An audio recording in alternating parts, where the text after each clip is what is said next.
I'm deliberately not doing Edinburgh Festival because just out of spite, actually. And I'm going to do Leicester Comedy Festival on the 19th of February, and that sounds a bit dull, but Leicester Comedy Festival is one of the 5 top comedy festivals in Europe, strangely enough.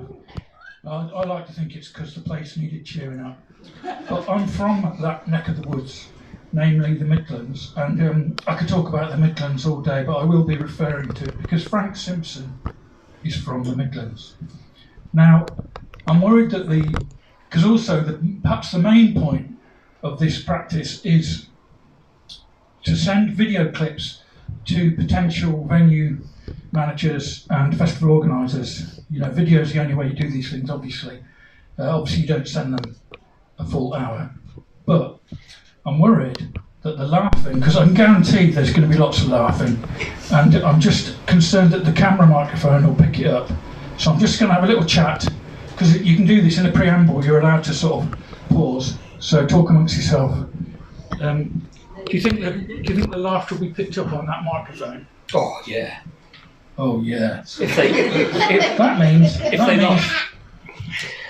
sorry? If they laugh, yeah. Yeah, if they laugh. No, it's a very dry sense of humour. You need to be a bit further back that way because you're. Yeah, who do you think you are? Yeah, that's technician. Like that? Yeah, so you're not right. obstructing. Technician B, am I still in shot? Yeah. Yeah, because it's important. It's not just here. I've got to be in shot as well.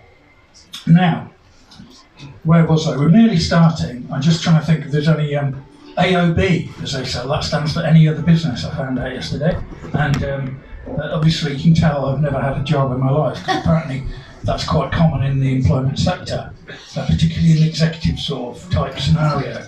Sorry about the music, and I'm not just referring to the bleed. It's called a bleed when you get sound coming in from elsewhere. I'm not just apologising about the bleed, I'm apologising about the music. This here, as the barman came up, and he was like, oh, thank God. And we were like, what? I said, oh, just any break from that music. He said, they've been doing the same songs for 2 years. Which surprised me, because, I thought these kind of folk people have got a massive repertoire, and are able to do anything. Speaking of which, I'm not able to do anything either. But I am able to hold this stick up and to assume that you're interested. Not in the stick, although this stick is interesting. Can you see that? Now, is anybody a fan of Mary Poppins? Because that is actually a chimney sweeper, a segment from a chimney sweeper's, long stick, and that's absolutely true. It's got a thread on one end. Can't remember where I got it from, and it's a bit heavy for this job. I've just realised that maybe I should have had a microphone stand, because I can't hold the microphone, the remote, and the stick. So we'll do without the stick, okay? out of 3, I think that's the least important. But it does give me a sort of sense of power. And the reason for all my artistic exploits over the years, because I've done other things, is to regain power, because my life, it's not quite as empowered as it should be. And I think that's why all people do art. Van Gogh, my favourite, he was just trying to cope. That's another way of putting it. He's trying to cope. So, welcome, Frank Simpson. Although those words in themselves are now defunct, because Frank died on the way here tonight. Now, I'm sorry about that. I know there's children here, but I've got a niece, and I've noticed that when animals or people die, instead of trying to hide it from them or soften it, she actually copes quite well with actual hard facts. But of course, most of us treat children like children. They talk to a child like that, even though it's 25 years old. Here we go. Now, brand new projector. I've finally invested in a projector. £90. I thought they were still like £800. But having tried to use it, and I've got Technician A and Technician B and Technician C have tried to help me work it, and I now realise why it was only £90. But one thing it has got is amazing 1980s pop video visual effects, right? And I hope you enjoy them, because I was horrified. And there doesn't seem to be any way of counting. You'd have thought it would just cheap machine would just do dead plain, but no, they've gone straight to fancy. So it's a shame Frank's not here, but we can get to know him via this. I wonder if it's better without the microphone.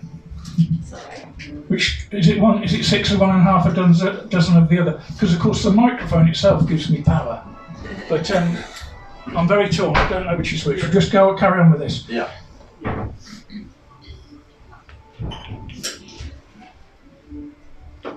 Despite living in a big house. Yeah, can you stop that noise at the back, please? We haven't even got very far. What is it? Is it pistachios? So, despite living in a big house, so this is interesting because you'd see this logo professionally installed by myself with 2 bits of gaffer tape. Although it's part of the Thermos Museum empire, it is a separate entity called High Tech Books, and we've already got whatever you call them on TikTok and Instagram and Facebook, and probably a few of you are joined. And I haven't quite got my social media skills totally intact, but I will over the decades. Now, the point, and don't go to that barcode because it's incorrect. Okay, so anyway, the point where was I? Truth. I've been trying to work out. Big house. I'm in charge. I've been trying to think of a motto for my new company, and one I sort of sit bolt upright in the bath. I thought that's it, and then later on I think nah, it's not good enough. But for tonight, we're going to call it the absolute truth. So it's High Tech Books, the absolute truth.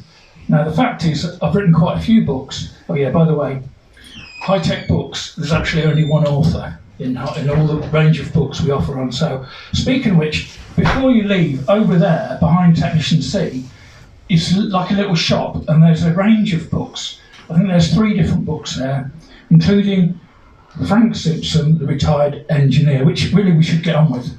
So, the point about absolute truth is, it's very fashionable to be socialists these days. Everybody's like born in a terraced house at the very most.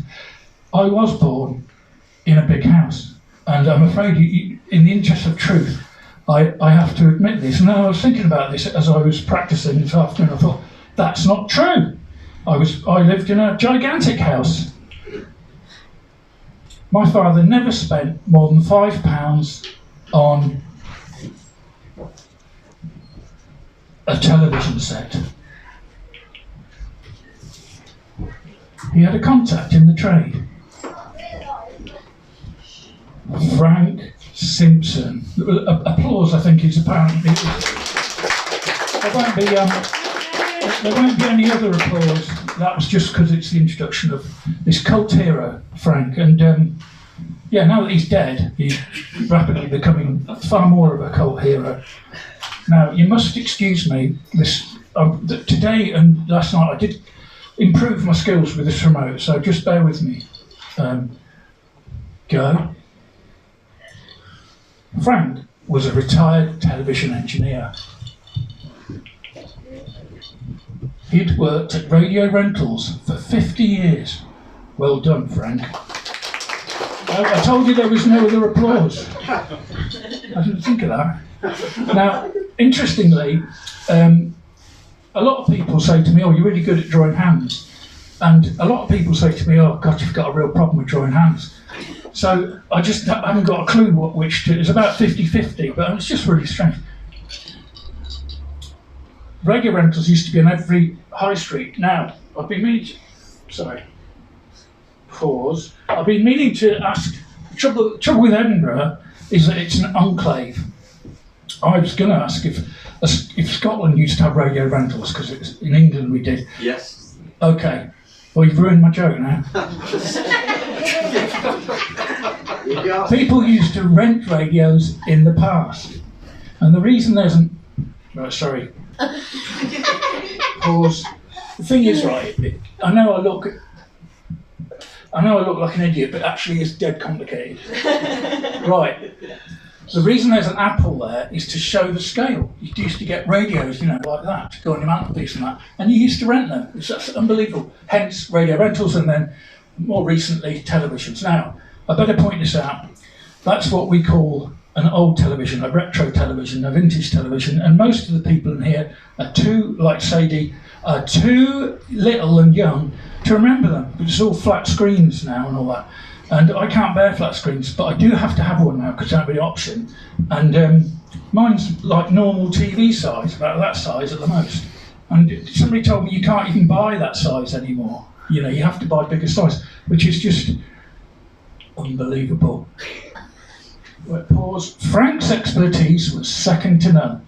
And I know that somebody in here, somebody with a sharp wit, with a acerbic eye, has noticed if Frank's expertise was second to none, why is he stabbing the screen with a knife?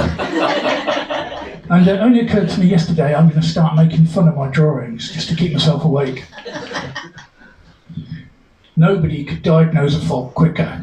Now, I'm going to go totally for the deconstructive model, i.e. where you totally take your own work apart. That's my favourite page on that in this, one of my favourites, you know, I'll point out each of my favourite pages. And I find that, you know, when I've done a lot of showing with people my books too. There's people here I've used as showroom dummies, test dummies, not showroom dummies, sorry, looking at the book, and they go straight past my favourite drawings. It's very, you know, tough. Chapter 2. Upon retirement, oh shit. Do you know what? I was just about to quit, but I was about to say, hey, I've got the hang of this. And that's a lesson for life, isn't it? Never be too cocky. And now I've got to remember where backwards is, backwards. She only discovered backwards by accident last night. Frank's expertise was second to none. Then I say the stabbing the screen bit, then I go like that. Oh, already been here. Chapter 2. I'm sure I just did a chapter. Sometimes in my books I've done that, like there's been like 1 or 2 pages and that's the next chapter, and it is to do with rhythm, and in the literary trade it's called does it run? Does your sentences run? And sometimes it just runs that way. Sometimes I've done then another page and then a chapter, then another page and then a chapter, and then it just gets a bit silly after that. Chapter 2. Upon retirement, Frank was presented with this gold-coloured carriage clock. Oh, it was of such poor quality that Frank threw it in a litter bin on the way home. Now, this isn't my favourite drawing. In fact, I really can't bear to look at it. But so many people like it, loads of people like it. But what they don't know is how much trouble it got me. I've never had a drawing that took me so long to do. You can actually see where I've actually pasted pieces of paper on it. And there's loads of Tipex, and luckily Tipex, when you scan it, when you photocopy it, the Tipex magically disappears, as do all the pencil marks. So just trust me, that was a heck of a drawing to do. Just talking about it upsets me. His retirement party consisted of sherry in plastic cups. You don't see these white plastic cups anymore. They used to be very popular at scout huts, village halls, so sort of church sort of social functions. I mean, the thing is, right, the reason I mention all that is because I'm really proud of the way I've drawn them. They're just spot on, in my opinion. Mustn't blow my own trumpet. The cherry was free, resulting in chaos. Interesting. Just plugging some of my other books, because I do that within a book. I'll actually do a crafty reference to another book, but I'm just going to tell you a reference, which is I'm obsessed with alcohol, because quite honestly I do actually have a drinking problem, and that's absolutely true, but not on a work night. Never drink on a work day. That's my golden rule. So I've done 4 books about alcohol, and what's interesting is, and this is truth is stranger than fiction, which is another motto. I thought I might say high-tech books, truth is stranger than fiction, but I've done 4 books, and all they do is the celebratory side of alcohol, the positive sides. Haven't quite got to the problematic sides yet. Now we're back to this story. The original manager made a speech. This is about Frank's retirement, in case you've forgotten, because I've been warbling on. The original manager made a speech. You could tell he'd never met a Frank. Like a vicar at a funeral. I like that.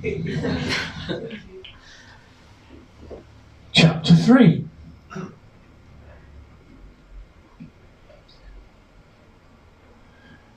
Frank had been so busy mending televisions, he'd given no thought to his retirement.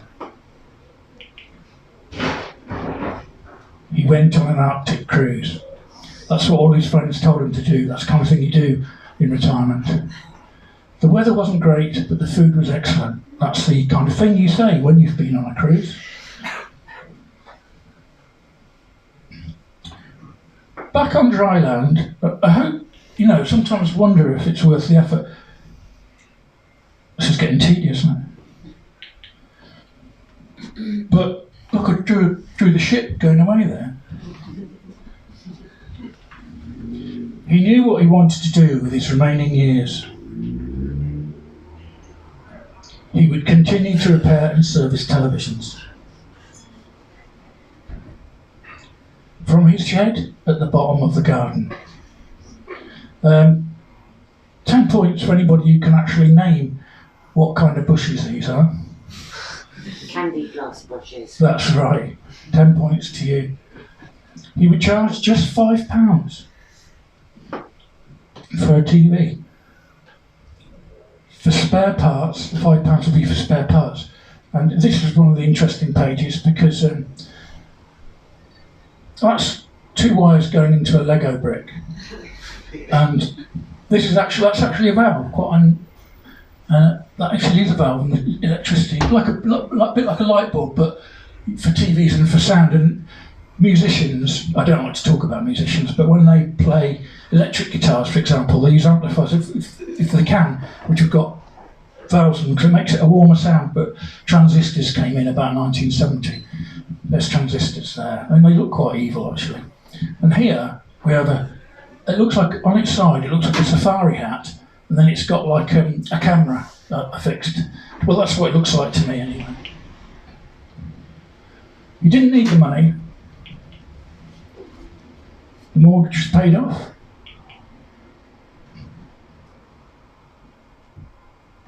And he had a very good pension from radio rentals. Now, I've been struggling for the last 24 hours to remember what's that? It's not war babies, it's like the golden generation after the war, born after the war. Baby boomers. Baby boomers. Is that right? Baby boomers. And because that's the best time to be alive in a Western country. Because the only way they got rid of Winston Churchill after this war hero was for Labour to, this is my interpretation, I don't care about politics, I'm an artist, I'm above politics, but I reckon that the Labour Party offered us free booze and fags, i.e. healthcare, social security, to get Winston Churchill out. And so for the next 20 years, it was brilliant. And these kind of people, Frank Simpson's a very good example, they got a nice retirement, they had healthcare through their lives, and these kinds of things, and they never saw, the state of affairs these days, now.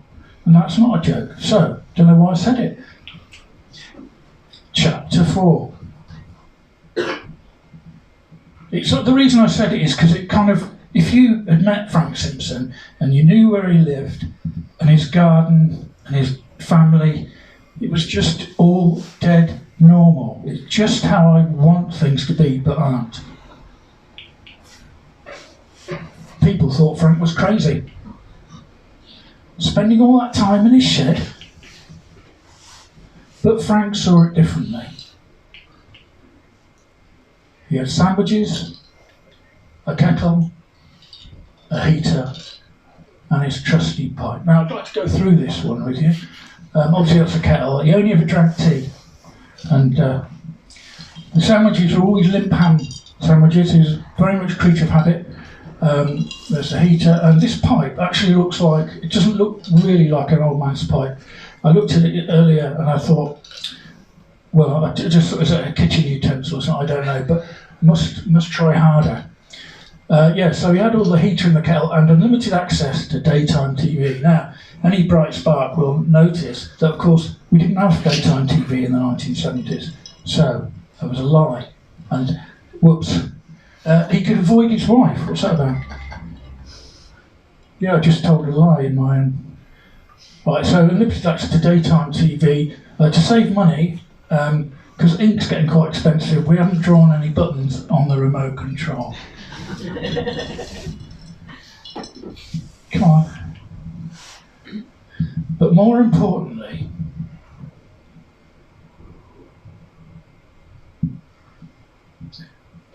he could avoid his wife.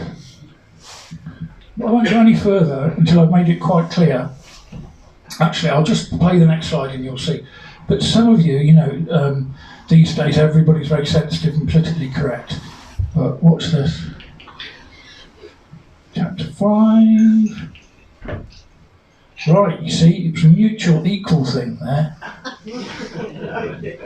The only thing they shared was mutual disgust. By hiding in his shed, hostilities were kept to a minimum, thus avoiding an expensive divorce. Frank had calculated that by staying in the shed he was saving about £1,500 a week. Who's crazy now? He was perfectly happy.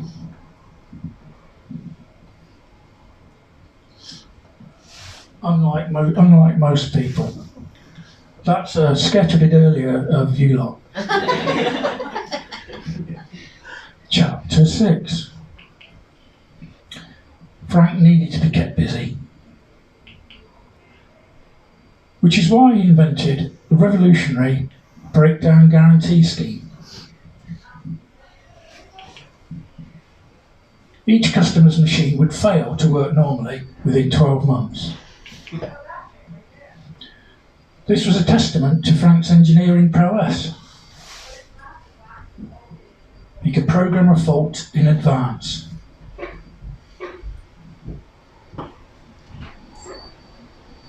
He would have a constant flow of machines to repair.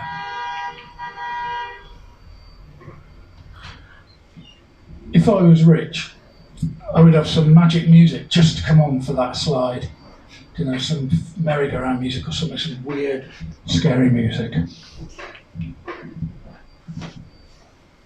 I'd just like to say that's one of my favourite drawings as well. No applause. I did make a. I mean, that could be a motto for high-tech books. No applause. Where were we now? You see, I've all got muddled up now. Yeah, there he is. That's Frank, by the way, of course.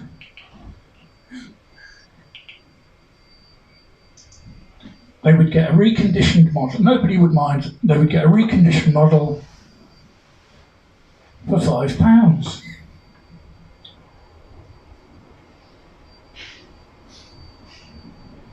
Which was nothing. And included in the £5 deal was, of course, a nice chat and a cup of tea. Whoops, press the button twice there. So my dad was one of Frank's £5 customers. The end.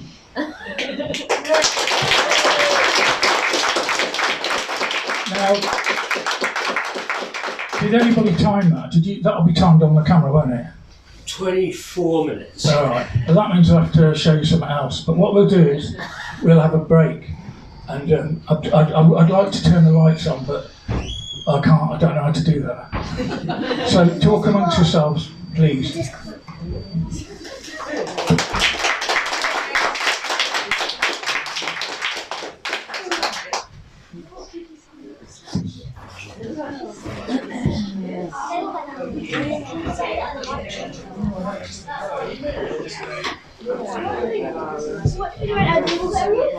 No, you've had enough. No more juice. Ow!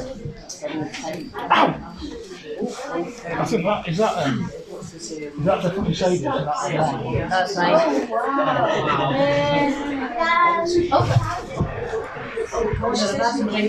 that's what I was. Oh, sorry.